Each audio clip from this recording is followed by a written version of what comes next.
Alors, aujourd'hui, nous causons le polyarthrite rhumatoïde. Le polyarthrite rhumatoïde, c'est une inflammation chronique de l'articulation et que certaines parties du corps. À mesure que la maladie progresse, il affecte le tendon, ligaments, cartilage et les os, ça mène articulation.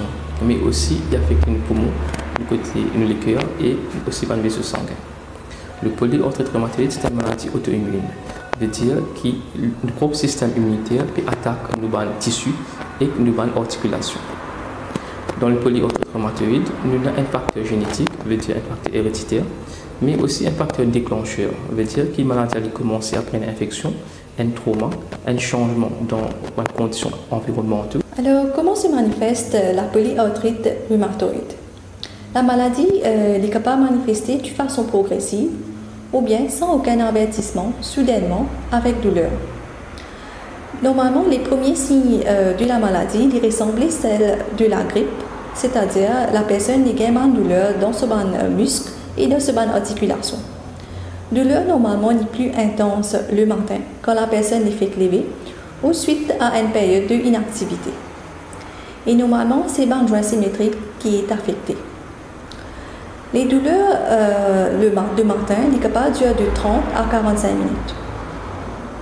La polyarthrite rhumatoïde est affectée principalement d'abord les mains, les poignets et les pieds, et ensuite est affectée les coudes, les épaules, la hanche, les genoux et chevilles. 10% des personnes affectées se présentent avec une période sans symptômes suite à une première crise de douleur. Par contre, dans d'autres, les symptômes sont capables de continuer à aggraver avec le temps.